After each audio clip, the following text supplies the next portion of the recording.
सदाशिवसमारम्भां शङ्कराचार्यमध्यमाम् अस्मदाचार्यपर्यन्तां वन्दे गुरुपरम्पराम्।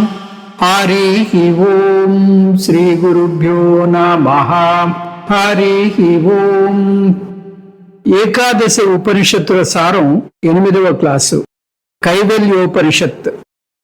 ఈరోజు కైవల్యోపనిషత్తు సారం చూద్దాం. నిజానికి ఈ ఉపనిషత్తు శంకర భగవత్పాదులు భాష్యం రాసిన 10 ఉపనిషత్తుల్లోకి రాదు. అందువల్ల కొంతమంది కైవల్యోపనిషత్తుని ముఖ్యమైన ఉపనిషత్తుగా భావించరు. వారి ఉద్దేశం శంకర భగవత్పాదులు భాష్యం రాసిన 10 ఉపనిషత్తులే ముఖ్యమని, తక్కినవి అవసరం లేదని అనుకుంటారు. కానీ ఈ భావన ఒక అపోహ మాత్రమే. ఉపనిషత్తులో ఇవి ముఖ్యం కాదు అని భేదం చూపించలేము. ఎందువల్లంటే అన్ని ఉపనిషత్తుల సారము ఒకటే. దాన్ని గతి సామాన్య దర్శనం అంటారు. ఉపనిషత్తుల సారము బ్రహ్మ సత్యం జగన్మిథ్య జీవో బ్రహ్మైవ నాపరః. బ్రహ్మ మాత్రమే సత్యం, జగత్ మిథ్య, జీవుడు బ్రహ్మ తప్ప వేరే ఏమీ కాదు. జీవ ఈశ్వర ఐక్యాన్ని సూచించే మంత్రాలని మహావాక్య మంత్రాలు అంటారు. అవి అన్ని ఉపనిషత్తులోనూ ఉన్నాయి. అందువల్ల ఇది దశోపనిషత్తుల్లో లేకపోయినా దీన్ని కూడా చూద్దాం. దానికి అనేక కారణాలు చెప్పచ్చు.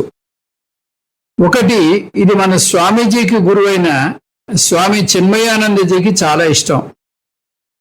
అందువల్ల ఆయన దీన్ని బోధించి ఈ ఉపనిషత్తును జన బాహుళ్యంలోకి తీసుకువెళ్ళి చాలా ప్రసిద్ధికెక్కేలా చేశారు. ఈ ఉపనిషత్తులో కొన్ని ప్రత్యేకతలు ఉన్నాయి. ఒకటి, 10 ఉపనిషత్తుల్లోనూ లేని ఒక ప్రత్యేక అంశం ఉంది. అది నిధిధ్యాసనం. ఇక్కడ నిధిధ్యాసనం గురించి ఎక్కువ వివరంగా రాకపోయినా కృష్ణ పరమాత్మ బోధించిన 6వ అధ్యాయమైన ఆత్మ సంయమ యోగంలో ఈ నిధిధ్యాసనాన్ని ఆదర్శంగా తీసుకుని చాలా వివరంగా చెప్పుకొచ్చాడని గమనించవచ్చు. స్వామి చిన్మయానందజీకి ఈ ఉపనిషత్తు నచ్చడానికి ఇది కారణం అవ్వచ్చు కూడా. 2 చాలా చిన్న ఉపనిషత్తు అయినా వేదాంత సారమంతా వచ్చిన ఒక పరిపూర్ణ ఉపనిషత్తు ఇది. ప్రతి ఉపనిషత్తులో తలుచుకునే అతి ముఖ్యమైన మంత్రం ఇందులోందే. మయ్యేవ సకలం జాతం మై సర్వం ప్రతిష్ఠితం మై సర్వం లయం యాతి తద్బ్రహ్మాద్వయమస్మ్యహం. 3, జ్ఞానం వలనే మోక్షం పొందగలమని కూడా ఈ ఉపనిషత్తే ఢంకా బజాయించి మరీ చెప్తుంది. నాణ్య పంథా విముక్తయే యాతి నాణ్యేన హేతునా. ఇందులో అనేక మహామంత్రాలున్నాయి.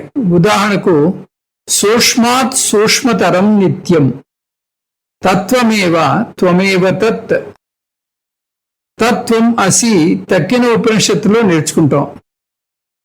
ఇక్కడ 2వ వైపు నుంచి కూడా వస్తుంది. తత్ ఏవ త్వం అంటే ఆ బ్రహ్మ నువ్వే. త్వం ఏవ తత్ నువ్వే ఆ బ్రహ్మవు. వేదం కైవల్యోపనిషత్తు అధర్వణ వేదానికి చెందినది. కొంతమంది ఈ ఉపనిషత్తు యజుర్వేదానికి చెందిందని అనకపోలేదు, కానీ ఎక్కువ మంది అధర్వణ వేదానికి చెందిందని అంటారు. అందువల్ల మనం కూడా దీన్ని అధర్వణ వేద ఉపనిషత్తుగానే పరిగణిస్తాం. శాంతి పాఠం.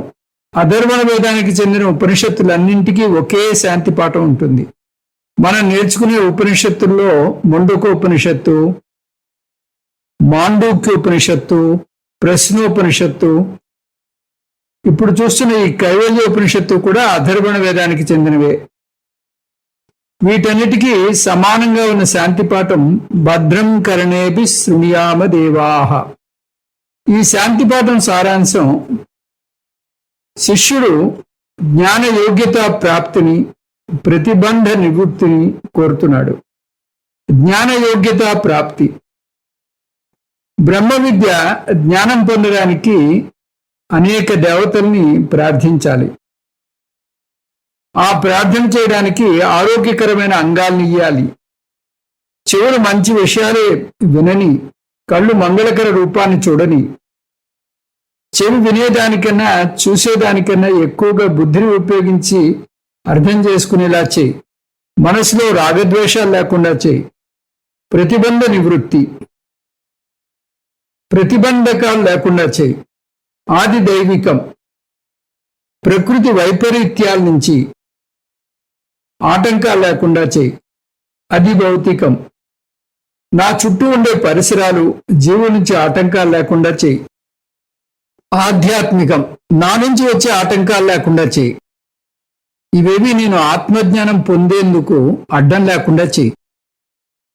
ఈ శాంతి పాఠం పఠించడం ద్వారా మన ఉపనిషత్తు బోధ నిరాటంకంగా సాగడానికి స్టే ఆర్డర్ తెచ్చుకుంటాం. ఈ ప్రార్థన ద్వారా మనం ప్రపంచాన్ని నిర్దేశించటం లేదు. మనకు ఆటంకం రాకుండా తాత్కాలికంగా ఆ కాసేపు ఈ ప్రతిబంధాలు లేకుండా చేయమని కోరుతున్నాం.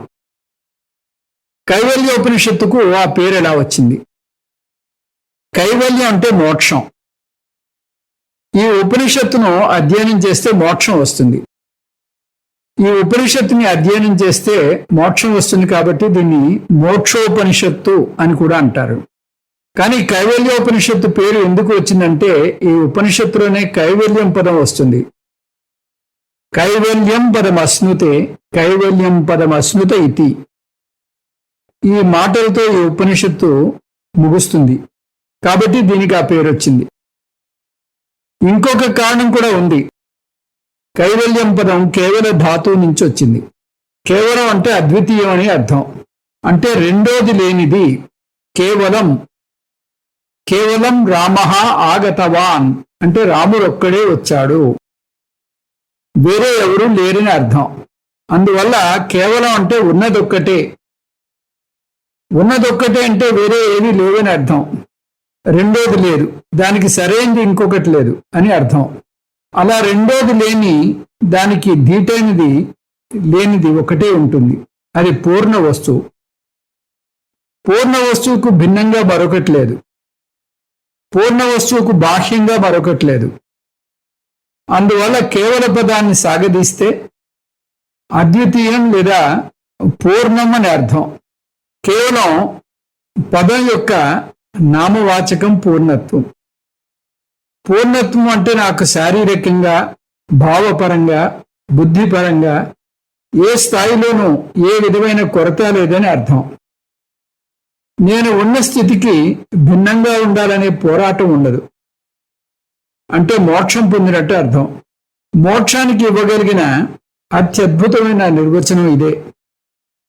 నేను ఉన్న పరిస్థితికి భిన్నంగా ఉండాలనే పోరాటం లేకపోవడమే మోక్షం. ఆత్మన్యేవాత్మనా తుష్టః భగవద్గీతలో వస్తుంది. ఇంకొక అర్థం, కైవల్యోపనిషత్తు కేవల ఆత్మ గురించి బోధిస్తుంది కాబట్టి ఆ పేరు వచ్చింది. కేవలం అంటే సంస్కృతంలో అద్వైతం అనే అర్థం. అద్వైతం అంటే ఏకాత్మవాదన, జీవాత్మ పరమాత్మల ఐక్యాన్ని బోధిస్తుంది. అంతేకాదు అనాత్మ నామరూపాలు మాత్రమేనని, ఆత్మకు భిన్నంగా దానికి ఉనికి లేదని చూపిస్తుంది. అందువల్ల జీవాత్మ పరమాత్మల ఐక్యం చూపించాక అనాత్మను కూడా అందులో లయం చేసేస్తుంది. ఈ విధంగా ఈ ఉపనిషత్తు కేవల ఆత్మ గురించి, కైవల్యం అంటే మోక్షం గురించి చెబుతుంది కాబట్టి, కైవల్యం పదంతో ముగుస్తుంది కాబట్టి దీన్ని కైవల్యోపనిషత్తు అన్నారు. ఉపనిషత్తు వివరాలు. ఇది చాలా చిన్న ఉపనిషత్తు. ఇందులో 25 మంత్రాలు మాత్రమే ఉన్నాయి. కొందరు 24-25 మంత్రాలను 2వ అధ్యాయంలో వస్తాయని అంటారు. కానీ ఎక్కువగా కైవల్యోపనిషత్తులో ఒక అధ్యాయమే ఉందని మనం చూస్తున్నాం. ఈ ఉపనిషత్తును ప్రధానంగా 5 అంశాలుగా విభజించవచ్చు. అవి ఉపోద్ఘాతము, జ్ఞాన సాధనలు, ధ్యానము, వేదాంత విచారణ, ఉపసంహారము. ముందుగా ఉపోద్ఘాతం చూద్దాం. మొదటి మంత్రం. ఉపనిషత్తు గురు శిష్యుల సంవాద రూపంలో బోధ చేస్తుందని చూస్తున్నాం. ఇక్కడ శిష్యుడు అశ్వలాయన ఋషి. గురువు వేరే ఎవరో కాదు, సాక్షాత్తు చతుర్ముఖ బ్రహ్మ. మొదటి మంత్రం ఈ గురు శిష్యుని పరిచయం చేస్తుంది. చతుర్ముఖ బ్రహ్మ యొక్క 4 ముఖాలు 4 వేదాలకు ప్రతీక. అందువల్ల సాక్షాత్తు పరమాత్మ కాబట్టి శ్రేష్టమైన గురువు. అశ్వలాయన ఋషి కూడా అర్హత ఉన్న శిష్యుడు. ఒక సాధకుని ప్రయాణం ఈ విధంగా సాగాలి. కర్మయోగం చేసి చిత్తశుద్ధి పొంది, ఉపాసనాయోగం చేసి చిత్త ఏకాగ్రత పొంది, జ్ఞానయోగానికి వచ్చి శ్రవణ మనన నిధిధ్యాసనలు చేసి జ్ఞానం పొందితే మోక్షం పొందుతాడు. ఈ శిష్యుడు మొదటి 2 దశలు దాటేశాడు. ఇప్పుడు బ్రహ్మజ్ఞానం పొందాలని తెలుసుకున్నాడు. అందువల్ల ఈ విధంగా ప్రశ్నించాడు బ్రహ్మను.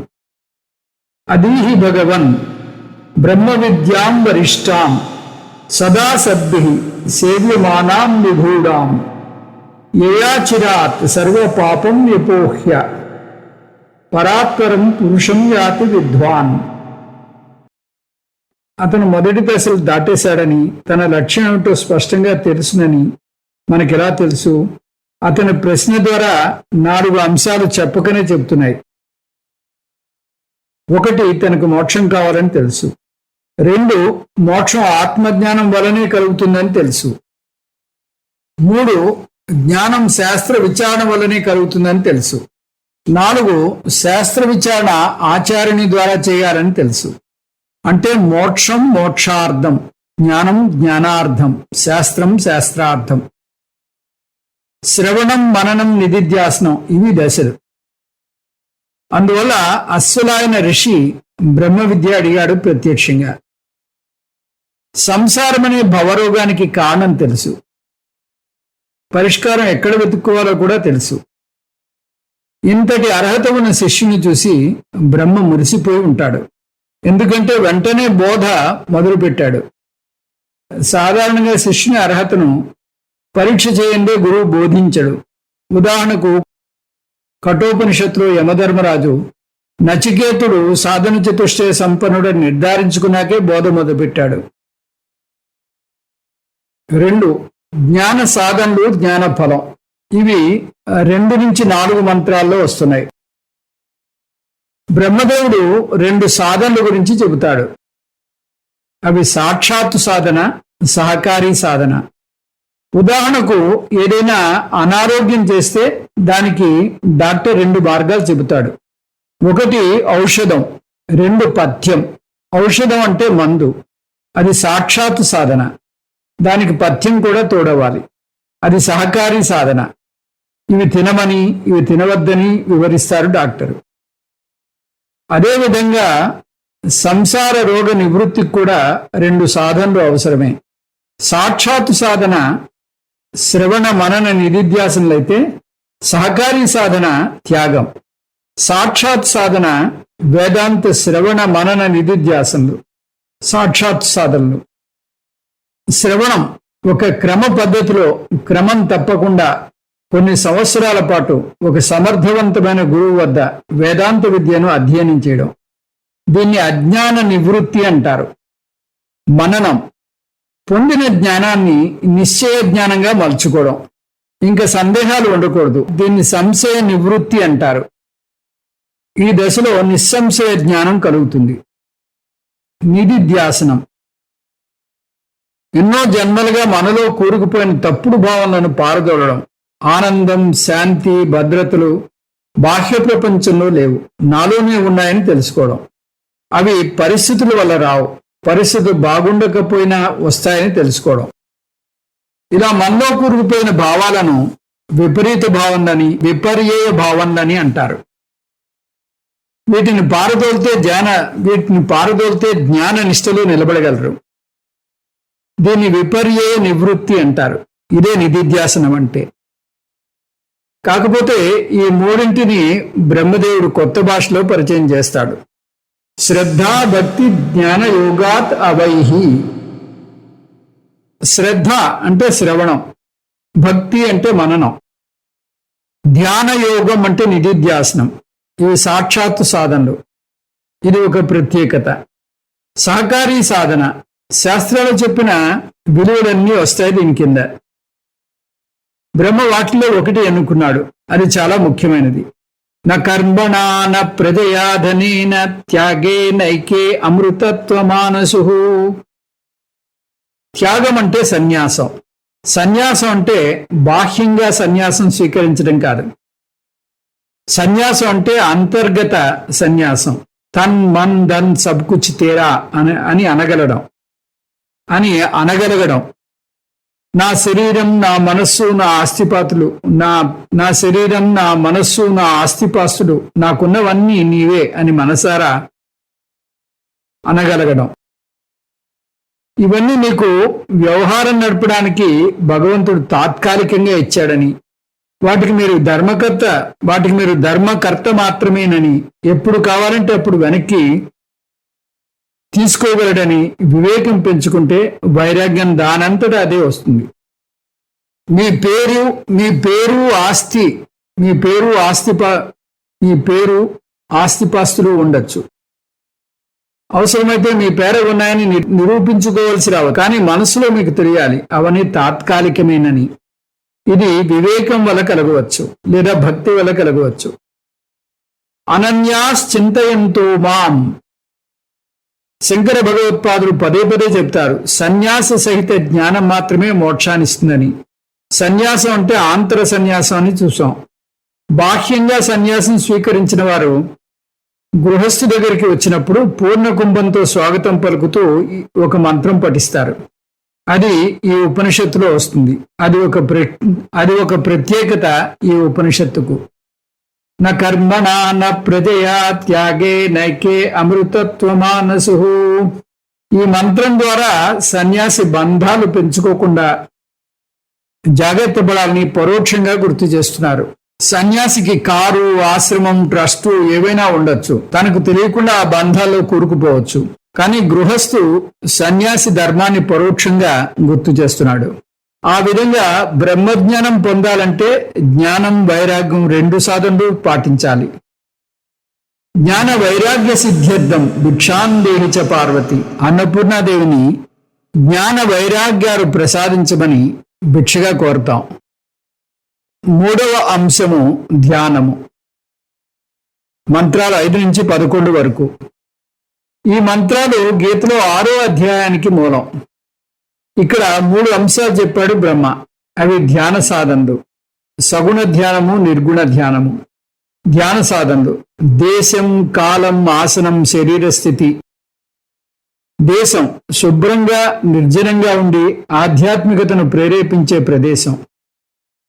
కాలం ఇక్కడ చెప్పలేదు, మనస్సు సాత్వికంగా ఉండాలి అంటే పరుగులు పెట్టని నిద్రపోని మనస్సు ఉండాలి. అలా ఉండకపోతే ఒక సమయాన్ని ఎన్నుకుని సాత్వికంగా ఉండేలా శిక్షణ ఇచ్చుకోవాలి. రాజసిక మనస్సు విపరీతంగా చురుగ్గా ఉంటే తామసిక మనస్సు విపరీతంగా నిద్రావస్థలో ఉంటుంది. అందువల్ల సాధారణంగా తెల్లవారుజాము అనుకూలమైన సమయం. ఆసనం మరీ ఎత్తుగా ఉండకూడదు, మరీ కిందకు ఉండకూడదు, మరీ గట్టిగా ఉండకూడదు, మరీ మెత్తగా ఉండకూడదు.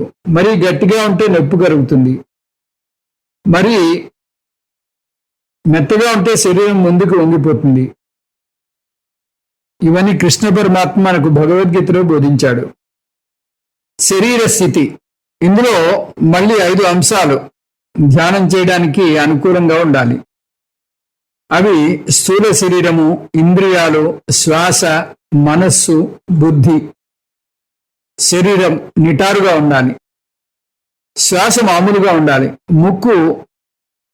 ముక్కు చివర ధ్యాస ఉండాలి. అంటే అర్ధకన్నులు అరమోడ్పుగా ఉంచాలి. అంటే అర్థం కన్నులు అరమోడ్పుగా ఉంచాలి. మనస్సు బాహ్యంగా పరుగులు తీయకూడదు, బుద్ధి సహకరించాలి. మనస్సు బుద్ధి సహకరించడానికి బ్రహ్మదేవుడు 2 మార్గాలను సూచిస్తున్నాడు. ఈ మార్గాలను గీతలో చూడం. ధ్యానం విషయంలో ఈ 2 మార్గాల సూచన ఒక ప్రత్యేకత. మనస్సు పరంగా అత్యాశ్రమస్థ సన్యాసిలాగే ధ్యానం చేయాలి. గృహస్థుగా ధ్యానం చేస్తే అనేక బెంగలుంటాయి. మనం ఏ పాత్రలో ఉన్నా బెంగలు ఉంటాయి. అందువల్ల ధ్యానం చేసే కాసేపైనా నేను తండ్రిని కాదు, నేను భర్త కాదు, నేను ఉద్యోగిని కాదు, ఇలా అనుకోవాలి. ఒక్క ముక్కలో చెప్పాలంటే ఆ 20 నిమిషాలు సర్వసంగ పరిత్యాగం చేయాలి. అంతగా వదులుకోలేకపోతే ఆ కాసేపన్నా దేవుని మీద భారం వేయాలి. మీరు అప్పుడు పట్టించుకోకపోతే మీ కుటుంబం ఏమవుతారని బాధపడతారేమో, కానీ నిజానికి కాసేపన్నా హాయిగా ఉన్నామని వారు అనుకున్నా ఆశ్చర్యపోనవసరం లేదు. బుద్ధిపరంగా బుద్ధిని పదునుగా చేసుకోవటానికి ఆ సమయంలో గురువుని తలుచుకోమంటున్నాడు బ్రహ్మదేవుడు. భక్త్యా స్వగురుం ప్రణమ్య. మీ గురువు ఎవరైతే వారిని భక్తిగా తలుచుకుంటే మీకు తెలియకుండానే గురువు బోధ కూడా గుర్తుకు వస్తుంది. ఎందుకంటే గురువుతో మీ బంధం దేని పరంగా ఉంది? జ్ఞానపరంగానే కదా. దానివల్ల ధ్యానం గుర్తు తెచ్చుకోవాల్సిన బోధ సహజంగా గుర్తుకు వస్తుంది. ఇంతవరకు ధ్యాన సాధనలు చూసాం. ఇప్పుడు 3 స్థాయిల్లో ధ్యానం ఎలా చేయాలో నేర్పిస్తున్నాడు బ్రహ్మదేవుడు. భగవంతుణ్ణి 3 స్థాయిల్లో కొలవాలని నేర్చుకుంటాం. అవి ఏకరూప ఈశ్వరుడు, అనేక రూప ఈశ్వరుడు, అరూప ఈశ్వరుడు. ఈ 3 స్థాయిల్లో ధ్యానాన్ని ఒకసారి చెప్పిన ధ్యానం చేసేటప్పుడు మాత్రం 3 మీద ఒకేసారి చేయకూడదు. ఒక్కొక్కసారి ఒక్కొక్క రూపం మీద ధ్యానం చేయాలి. కాకపోతే ఈ 3 రూపాలు ఒకే వరుస క్రమంలో విడివిడిగా రావు. వాటిని మనం సరిగ్గా నేర్చుకోవాలి. ఏకరూప ధ్యానం, దీన్ని ఇష్టదేవత ధ్యానం అని, సగుణ ఈశ్వర ధ్యానం అని అంటారు. బ్రహ్మ సూచించిన ఇష్ట దైవం శివుడు. ఉమా సహాయం పరమేశ్వరం ప్రభుం, త్రిలోచనం నీలకంఠం ప్రశాంతం. ఉమాదేవితో కూడిన అత్యంత గొప్ప దేవుడైన 3 కన్నులున్న కంఠ నీలంగా ఉన్న ధ్యాన ముద్రలో ఉన్న ప్రశాంతంగా ఉండే శివుని ధ్యానించాలి. శివుడు అంటే శివుని మీదనే ధ్యానం చేయాలనే నియమం లేదు. మీ ఇష్టదైవం ఎవరైతే వారికి సంబంధించిన ధ్యాన శ్లోకాలుంటాయి, వాటిని తీసుకుని ఆ మూర్తిని మనసులో నిలుపుకుని ధ్యానం చేయాలి. ఇది ద్వైత భక్తి. దీని నుంచి 2వ స్థాయికి ఎదగాలి. అది విశిష్టాద్వైత భక్తి, అనేక రూప ధ్యానం. దీన్ని విశిష్టాద్వైత భక్తి అని, విశ్వరూప ఈశ్వర ధ్యానము అని అంటారు. విశ్వరూప ఈశ్వర ధ్యానము అని అంటారు. అది ఆది మధ్యాంత విహీనం. ఈశ్వరునికి ఆది మధ్యం అంతం లేవు. ఈ వర్ణన విశ్వరూప ఈశ్వరునికి, అరూప ఈశ్వరునికి కూడా వస్తుంది. ఈ వర్ణన విశ్వరూప ఈశ్వరునికి, అరూప ఈశ్వరునికి కూడా వర్తిస్తుంది.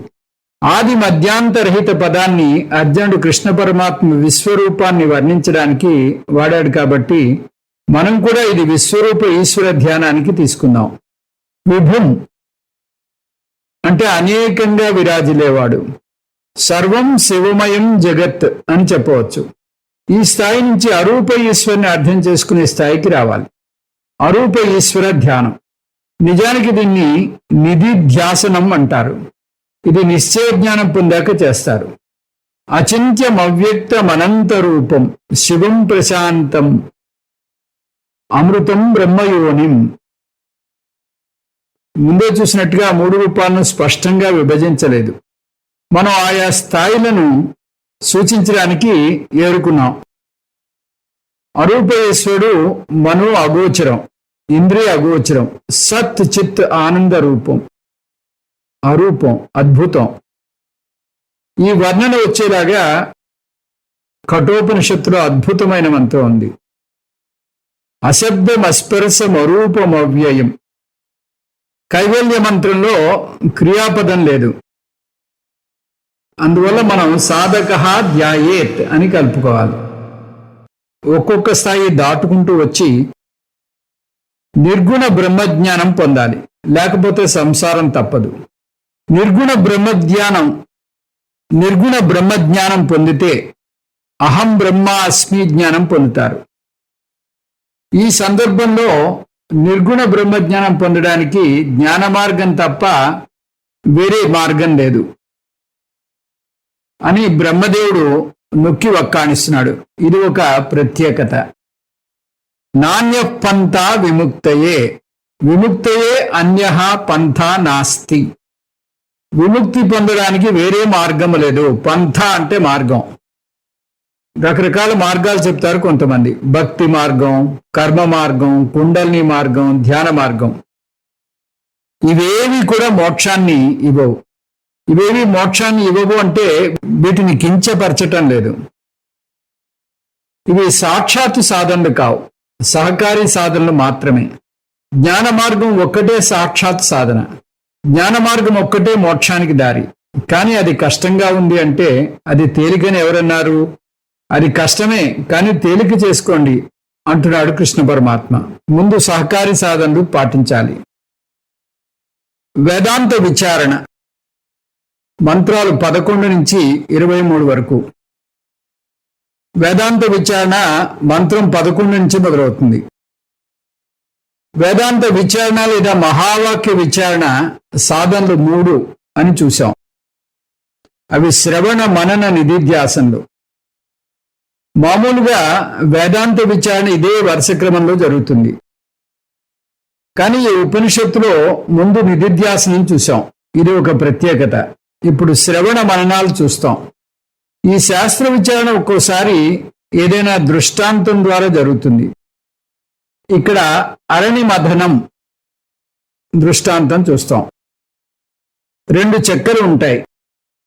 కింద చెక్కని అధోవరణి అంటారు. దాన్ని అశ్వత్థ వృక్షం నుంచి తయారు చేస్తారు. ఈ చెక్క మధ్యలో చిన్న గుంట ఉంటుంది.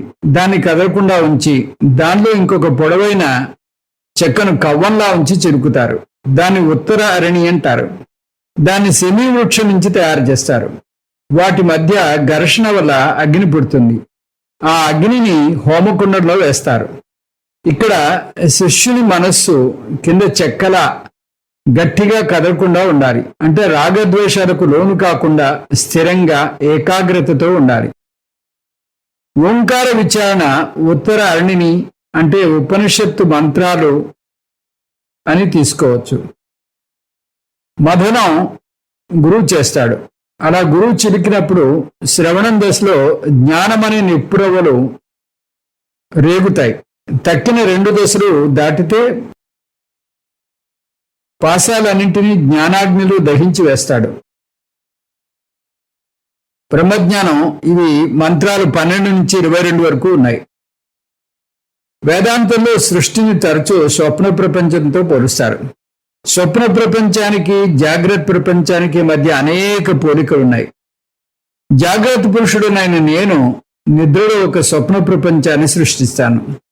నా నిద్రాశక్తికి 2 శక్తులున్నాయి. అవి విక్షేప శక్తి, ఆవరణ శక్తి. నా మనోవాసన ద్వారా స్వప్నాన్ని సృష్టించే శక్తిని విక్షేప శక్తి అంటారు. స్వప్నాన్ని సృష్టించాక నేనే అందులోకి అడుగు పెడతాను. ఎప్పుడైతే అందులోకి అడుగు పెడతానో అప్పుడే నేను స్వప్నంలో ఒక జీవిని అవుతాను. మార్పుని ఆవరణ శక్తి అంటారు. విక్షేప శక్తి వల్ల నేను సృష్టికర్తనైతే ఆవరణ శక్తి వల్ల నేను సృష్టికర్తను మర్చిపోయి నేను బాధాతప్త స్వప్న జీవిని అనుకుంటున్నాను. నేను స్వప్నావస్థలో ఉన్నంత వరకు నాకు నా కళ ఒక కళ అని తెలియదు. ఈ సమస్యకు ఒకటే పరిష్కారం, స్వప్న ప్రపంచం నుంచి లేవటమే. ఇప్పుడు ఇదే సూత్రాన్ని జాగ్రత్త ప్రపంచానికి అన్వయించమంటుంది వేదాంతం. జాగ్రత్త ప్రపంచం స్వప్నం 2 అంటోంది. నేను బ్రహ్మను. నేను మాయాశక్తి వల్ల జాగ్రత్త ప్రపంచాన్ని సృష్టించాను. మాయాశక్తికి కూడా 2 శక్తులున్నాయి. మాయాశక్తి యొక్క విక్షేప శక్తి వల్ల ఈ జాగ్రత్త ప్రపంచాన్ని సృష్టించాను. కానీ ఎప్పుడైతే ఈ జాగ్రత్త ప్రపంచంలో అడుగు పెడతానో అప్పుడే నేను జాగ్రత్త ప్రపంచంలో ఒక జీవిని అవుతాను. ఈ మార్పుని ఆవరణ శక్తి అంటారు. విక్షేప శక్తి వల్ల నేను జాగ్రత్త ప్రపంచ సృష్టికర్తనైతే ఆవరణ శక్తి వల్ల నేను సృష్టికర్తను. ఆవరణ శక్తి వల్ల నేను సృష్టికర్తను అని మర్చిపోయి ఈ జాగ్రత్తలో నేను ఒక బాధాతప్త జీవిని అనుకుంటాను. నేను జాగ్రత్తావస్థలో ఉన్నంత వరకు నాకు నేను అనుభవిస్తున్న సంసారం మిథ్య అని తెలియదు. ఈ సమస్యకు ఒకటే పరిష్కారం, జాగ్రత్తావస్థ నుంచి లేవటమే. అంటే నా ఉన్నత స్థాయికి లేవటం, లేదా నా స్వరూపాన్ని తెలుసుకోవడం. నా స్వప్నాన్ని ప్రాతిభాసిక సత్యము అంటారు, జాగ్రత్త ప్రపంచాన్ని వ్యవహార సత్యము అంటారు. నా ఉన్నత స్థాయిని పారమార్థిక సత్యం అంటారు. కాకపోతే స్వప్నం విషయంలో దాని నుంచి నిద్రలేస్తే చాలు, సత్యం తెలుస్తుంది. కానీ జాగ్రత్త అవస్థలో నిజానికి మేలుకునే ఉంటాం. వేదాంతం స్వప్నం అంటుంది, ఎందుకంటే మనకు నిజం తెలియదు కాబట్టి. ఈ స్వప్నం 2 నుంచి లేవాలి అంటే జ్ఞానం పొందాలి. జీవాత్మ అయిన నేను 3 అవస్థల్లో తిరుగుతూ వాటిల్లో పడి కొట్టుమిట్టాడుతూ ఉంటాం. అవి జాగ్రత్త అవస్థ, స్వప్నావస్థ, సుషుప్తి అవస్థ. ఈ జీవాత్మ ఎవరో కాదు, మహానిద్ర. మాయలో పడ్డ పరమాత్మే, మహానిద్రమాయలో పడ్డ పరమాత్మే అని గుర్తుంచుకోవాలి. పురత్రయే క్రీడతి యశ్చ జీవః, నేనే 3 అవస్థలోనూ తిరుగుతున్నాను. యస్మిన్ పురత్రయం లయం యాతి చ, నాలో 3 అవస్థలు లయమవుతాయి. నేను జీవాత్మ అనే అజ్ఞానంలో ఉంటే నేను 3 అవస్థలోనూ తిరుగుతూ ఉంటాను. నేను పరమాత్మను అని తెలుసుకుంటే నాలో 3 అవస్థలు లయమైపోతాయి. కాకపోతే ఆ నేను ఎవరో మర్చిపోకూడదు. నేను అవస్థాత్రయ సాక్షి చైతన్యాన్ని. నేను శరీరం కాదు, ఇంద్రియాలు కాదు, మనస్సు కాదు. జీవాత్మలో జీవ ఉపాధి, పరమాత్మలో పరమ ఉపాధి తీసేస్తే నేను ఆత్మను, శుద్ధ చైతన్యాన్ని. ఆ విధంగా జీవాత్మ అయిన నేను, పరమాత్మ ఒకటే. ఇది నా భాగత్యాగ లక్షణం. ఇది అర్థం చేసుకోవాలంటే వేదాంతం యొక్క 5 సూత్రాలు జీర్ణించుకోవాలి. మహావాక్య మంత్రాలు 16 నుంచి 23 వరకు. ఆత్మజ్ఞానం పొందాలంటే మహావాక్య మంత్రాలు లేకుండా పొందలేవు. జీవాత్మ పరమాత్మ ఐక్యబోధక వాక్యాలను మహావాక్యాలు అంటారు. 16 నుంచి 23 వరకు అన్ని మహావాక్య మంత్రాలే. కైవల్యోపనిషత్తు చిన్నదైన ఈ మహావాక్య మంత్రాలు ఎన్నో ఉండడం వల్ల దీనికి ఇంత ప్రాముఖ్యత వచ్చింది. జీవాత్మ కార్యం, పరమాత్మ కారణం. కార్యం జీవాత్మ, కారణం పరమాత్మతో ఎలా సమానం? ఇదే పద్ధతిలో కఠోపనిషత్తులో కూడా చూసాం. మహావాక్యాల సందేశం ఇలా ఉంటుంది. జీవాత్మ లేదా వ్యష్టిని 6 అంశాలుగా మనం గుర్తించవచ్చు. స్థూల శరీరం, సూక్ష్మ శరీరం, కారణ శరీరం, చిదాభాస, చిత్. అలాగే పరమాత్మ లేదా సమష్టిని 6 అంశాలుగా గుర్తించవచ్చు. అవి స్థూల ప్రపంచం, సూక్ష్మ ప్రపంచం, కారణ ప్రపంచం, చిదాభాస, చిత్. ఇటు స్థూల సూక్ష్మ కారణ శరీరాలు, అటు స్థూల సూక్ష్మ కారణ ప్రపంచాలు, ప్రతిబింబ మాధ్యమాలు, వాటిలో ఏర్పడిన ప్రతిబింబాలు, చిదాభాస, బింబ చైతన్యం, చిత్తు. బింబ చైతన్యం, చిత్తు. వెస్టిలో ప్రతిబింబ మాధ్యమాలు చిన్నవి కాబట్టి చిదాభాస కూడా చిన్నది. సమష్టిలో ప్రతిబింబ మాధ్యమాలు పెద్దవి, వాటి చిదాభాస పెద్దది. ఇప్పుడు 5 అంశాల్లో 4 అంశాలు సమానంగా లేవు. అయినా జీవాత్మ పరమాత్మ ఐక్యం ఎలా సంభవం అంటే రెండిట్లోనూ సమానంగా ఉన్న బింబ చైతన్యం వల్ల. 4 అంశాలు భిన్నంగా ఉన్నా కూడా ఆ 4 అంశాలు వ్యవహారిక స్థాయికి చెందినవి. అందువల్ల అవి మిథ్య. ఎగ్జిబిషన్లో అద్దాల గది ఉంటుంది, అందులో అద్దాలు ప్రత్యేకంగా ఉంటాయి. వాటి వల్ల మీరు ఒక దాంట్లో మరుగుజ్జుగా, ఇంకొక దానిలో పెద్దగా, మరొక దానిలో బక్కపీచుగా, ఇంకొక దానిలో రుబ్బురోల్లాగా కనిపిస్తారు. కానీ అన్నింట్లో ఉన్నది మీరే. అలాగే వ్యష్టిపరంగా చూస్తే మీరు అల్పజ్ఞులు, పరిమితి ఉన్న జీవులు. అయితే సమష్టిపరంగా పరమాత్మ సర్వజ్ఞుడు, సర్వవ్యాపకుడుగా ఉంటాడు. కానీ వాటిని చూడకుండా సమానంగా ఉన్న చైతన్యాన్ని చూడాలి. చిన్న అలలోనూ నీరే ఉంది, పెద్ద సముద్రంలోనూ నీరే ఉంది అని అర్థం చేసుకుంటే అది అర్థమవుతుంది. అహం జీవాత్మ పరమాత్మ అస్మి. ఈ మహావాక్యాన్ని ప్రతి ఉపనిషత్తులోనూ చూస్తాం. ఇక్కడ ఇంకొక ప్రత్యేకత ఉంది.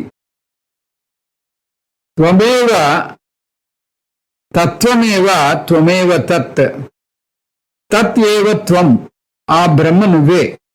గురువు సాక్షాత్తు బ్రహ్మ, అన్నింటినీ ఆబ్జెక్ట్ గా చూసే సబ్జెక్ట్ అయిన నువ్వే బ్రహ్మవు అంటున్నాడు. అంతేకాదు, త్వమేవ తత్, నువ్వే ఆ బ్రహ్మవు అని మళ్ళీ తిరిగేసి చెప్తున్నాడు. అన్ని వాక్యాలను తిరిగేసి చెప్పలేం. ఇలా తిరిగేసి చెప్పడంలో అర్థం, అంతరార్థం జీవాత్మ పరమాత్మ ఇద్దరు ఒకటే అని చెప్పడం. జీవాత్మ = పరమాత్మ అని నొక్కి వక్కాణించడం. ఈ ఉపనిషత్తులో చాలా ముఖ్యమైన ప్రత్యేకత, గురువు శిష్యునికి మహావాక్య ఉపదేశం చేస్తే 18 నుంచి 22 వరకు శిష్యుడు తను అందుకున్న బోధను మహావాక్య రూపంలో చెప్తాడు.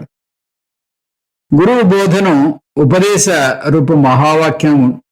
గురువు బోధన ఉపదేశ రూప మహావాక్యం అంటే శిష్యుడు వలించిన దాన్ని అనుభవ రూప మహావాక్యం అంటారు. మయ్యేవ సకలం జాతం అనేది అనుభవ రూప మహావాక్యం.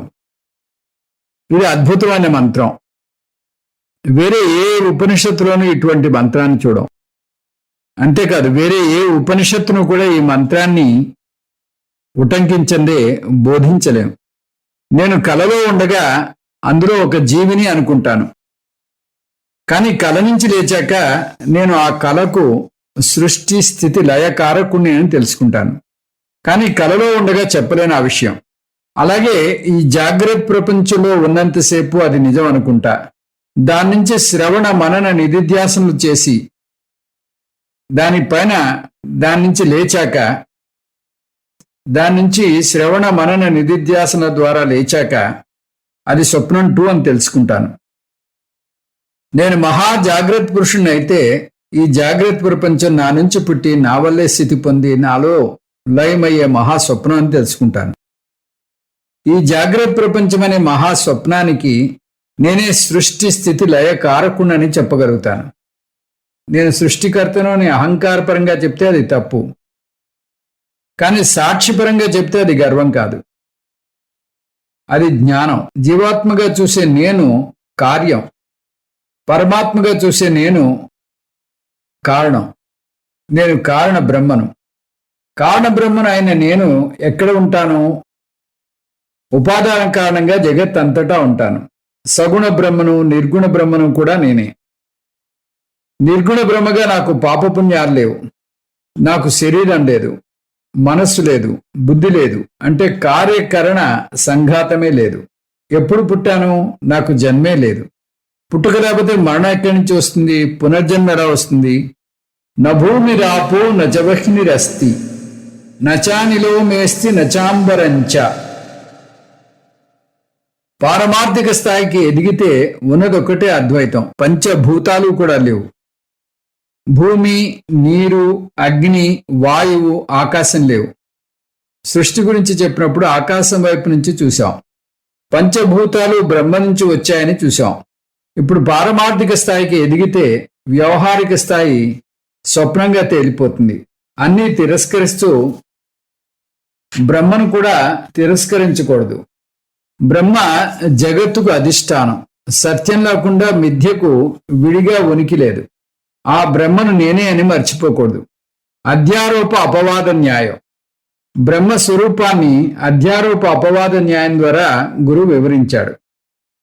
అధ్యారోప అపవాదాభ్యాం నిష్ప్రపంచం ప్రపంచతే శిష్యానాం సుఖబోధార్థం తత్వజ్ఞానై కల్పిత క్రమః. క్రమః అంటే బోధనా పద్ధతి. ఇదే పద్ధతిని జగత్తు బ్రహ్మకు అన్వయించాలి. ముందు జగత్తును చూపిస్తాం. జగత్తు కార్యమైంది. జగత్తునే కార్యానికి బ్రహ్మ కారణం. ఇది అధ్యారోపం. బ్రహ్మ లేకుండా జగత్తుకి విడిగా ఉనికి లేదు. బ్రహ్మ సత్యం, జగత్ మిథ్య. అందుకని జగత్తుని మిథ్యగా కొట్టివేస్తాం. జగత్తునే కార్యం లేకపోతే బ్రహ్మకు కారణత్వం లేదు. ఇది అపవాదం. ఇప్పుడు బ్రహ్మ కార్యకారణ విలక్షణం. ఈ విషయాన్ని వివేక చూడమంలో చక్కగా వర్ణిస్తారు శంకర భగవత్పాదులు. ఏకమేవ సత్ అనేక కారణం కారణాంతర నిరాస్య కారణం, కార్యకారణ విలక్షణం, స్వయం బ్రహ్మ తత్వమసి భావయాత్మని. బ్రహ్మను కార్యకారణ విలక్షణం అని చెప్పాక ఆ బ్రహ్మవు నువ్వే అంటుంది ఉపనిషత్తు. ఐతదాత్మ్యమిదగుం సర్వం తత్సత్యగుం స ఆత్మ తత్వమసి శ్వేతకేతు. ఆ కార్యకారణ విలక్షణ బ్రహ్మ ఎక్కడుంది? సాక్షి చైతన్యమైన నువ్వే అది. చతుర్ముఖ బ్రహ్మ తన మహావాక్య ఉపదేశాన్ని ఇక్కడితో ముగిస్తున్నాడు. శ్రవణ మనన నిధిధ్యాసన ద్వారా ఈ బోధను జీర్ణించుకోవాలి. శ్రవణ మననాల ద్వారా నేను జీవిని కాను, నేను బ్రహ్మను అనే నిశ్చయ జ్ఞానాన్ని పొందుతాను. నిధిధ్యాసనంలో పాత వాసనలు పోగొట్టుకుని మనస్సును కొత్త జ్ఞానంలో నిలబెట్టాలి. కొత్త జ్ఞానం ప్లస్ కొత్త దృక్పథం = జ్ఞాన నిష్ట. ఏవం విదిత్వ అంటే ఈ ఆత్మ జ్ఞానాన్ని శ్రవణ మనన నిధిధ్యాసనల ద్వారా పొందాక ఏమిటా జ్ఞానం? కార్యకారణ విలక్షణ బ్రహ్మ అహమస్మి జ్ఞానం. నా స్వరూపం ఏమిటి? గుహాశయం, మనస్సులో ఉన్నాను, ఆలోచనగా కాదు. ఆలోచనలు ఉన్నా ఆలోచన లేని మనస్సును చూస్తున్నాను. నిష్కలం, ఆకాశంలాగా నాకు భాగాలు లేవు, విభజన లేవు. అందువల్ల నేను నిర్గుణం, సర్వవ్యాపకం. అద్వితీయం, ఉన్నది ఒకటే చైతన్యం. అందువల్ల నాకు భిన్నంగా ఇంకొకటి లేదు. సాక్షి చైతన్యమైన నువ్వే అది. అధ్యారోపంలో జగత్తు ఆ బ్రహ్మ నుంచి వచ్చిందని వస్తుంది. ఏతస్మాత్ ధ్యాయతే అని ముండకోపనిషత్తులో చూశాం. అపవాదంలో జగత్తును మిథ్యగా కొట్టివేశాం. న భూమిరాపో నచవహ్నిరస్తి నచానిలో మేస్తి నచాంబరంచ. అంతేకాదు, న పుణ్యపాపే మమ నాస్తి నాశో న జన్మదేహేంద్రియ బుద్ధిరాస్తి. ఈ జ్ఞానం పొందితే కలిగే ఫలం బ్రహ్మతో ఐక్యం అవుతాడు. అంటే బుద్ధిలో మార్పు కలుగుతుంది, మోక్షం పొందుతాడు. అంటే జ్ఞానం వల్ల దృక్పథంలో మార్పు వస్తుందని అర్థం. దీంతో జ్ఞాన ఫలం కూడా అయిపోయింది. కైవల్యం గురించిన బోధ పూర్తయిపోయింది. ఇంకా ఉపసంహారం మిగిలింది. ఉపసంహారం 24-25 మంత్రాలతోటి మనకి ఇక్కడ వస్తోంది. ఎవరైనా ఈ జ్ఞానం అర్థం కాకపోతే వారు అదనంగా శిక్షణ తీసుకోవాలి. అది కర్మ ఉపాసన. అనేక కర్మలు ఉపాసనలు ఉన్నాయి. వాటిలో ఒకటి శాస్త్ర పారాయణం. కైవల్యోపనిషత్తు పారాయణం చేస్తే జ్ఞాన యోగ్యతా ప్రాప్తి వస్తుంది. కైవల్యోపనిషత్తు అర్థం చేసుకుంటే జ్ఞానం వస్తుంది. లౌకికంగా కూడా చూడండి, ఎవరికైనా కంటి ఆపరేషన్ చేయాలంటే డాక్టర్ అతనికి జలుబు దగ్గు లేకుండా, జ్వరం లేకుండా, బీపీ షుగరు నార్మల్గా ఉండేటట్టు చూసి అప్పుడు ఆపరేషన్ చేస్తాడు. అలాగే జ్ఞానాన్ని తేలికగా పొందలేకపోతే జ్ఞాన యోగ్యతా ప్రాప్తిని పెంపొందించుకుని రావాలి. నిజానికి ఏ దేవుని మీద పారాయణం చేసినా పర్వాలేదు. కానీ ఇక్కడ బ్రహ్మ శ్రీ రుద్రమంత్రం గురించి ప్రత్యేకంగా చెప్పాడు. ఎస్ శతరుద్రీయమధీతే. శతరుద్రం అంటే రుద్రపారాయణం చేయాలి. అది చేస్తే కింది పాపాలు తొలగిపోతాయి అంటున్నాడు బ్రహ్మ.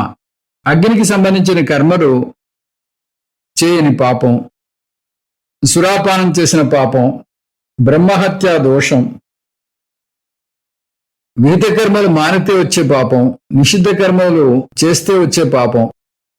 రుద్రపారాయణ చేసిన వ్యక్తి ఈశ్వరుని కృప పొందుతాడు. అంతేకాదు, రోజు రుద్రపారాయణం చేస్తే మోక్షం పొందుతాడు. కైవల్యం పదమశ్నుతే, కైవల్యం పదమశ్నుత ఇతి. అంటే ముందు చూసినట్టుగా ఇది సహకారి సాధనగా పనిచేసి సాక్షాత్తు సాధనకు వెళ్ళి జ్ఞానం పొంది మోక్షం పొందడానికి తోడ్పడుతుంది.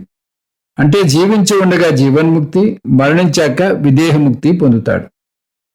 ఓం భద్రం కర్ణేభిః శృణుయామదేవాః భద్రం పశ్యేమాక్షభిర్యజత్రాః స్థిరైరంగైతుష్టువాగుంసస్తనూభిః వ్యసేమ దేవహితం యదాయుః స్వస్తి న ఇంద్రో వృద్ధశ్రవాః స్వస్తి నః పూషా విశ్వవేదాః స్వస్తి నస్తాక్షో అరిష్టనేమిః స్వస్తి నో బృహస్పతిర్దదాతు ఓం శాంతి శాంతి శాంతి.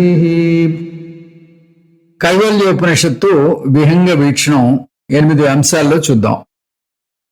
ఇది ఏ వేదంలోనిది? కైవల్యోపనిషత్తు అథర్వణ వేదానికి చెందినది. దీని శాంతి పాఠం అథర్వణ వేదానికి చెందినటువంటి శాంతి పాఠం. ఓం భద్రం కర్ణేభి శృణుయామ దేవాహ అనే శాంతి మంత్రం.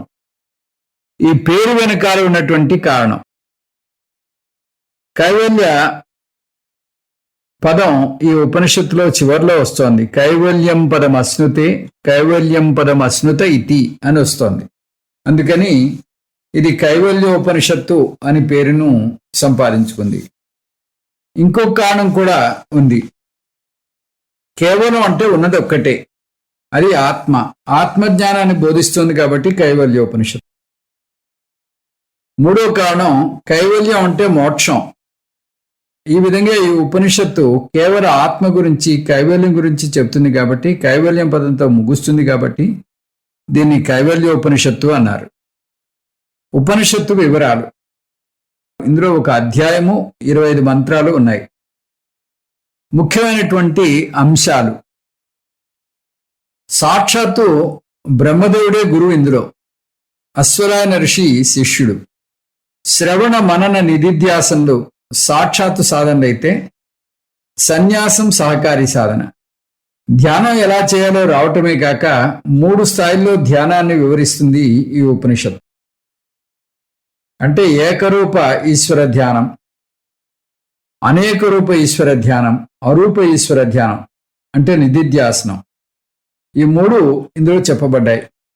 నేను అవస్థాత్రయ సాక్షి చైతన్యాన్ని అని నిధిధ్యాసనం చేయడం.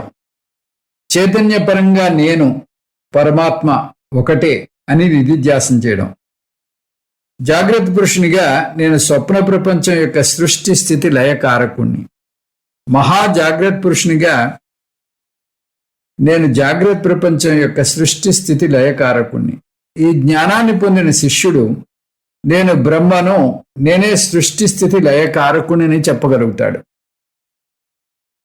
కానీ ఈ జ్ఞానం పొందడానికి జ్ఞాన యోగ్యత ప్రాప్తి పొందకపోతే, శతరుద్రయం చదివితే జ్ఞాన యోగ్యత వచ్చి గురు ప్రాప్తి కలిగి కైవల్యాన్ని పొందుతాడు. మహావాక్యాలు. ఇందులో చాలా మహావాక్యాలు ఉన్నాయి.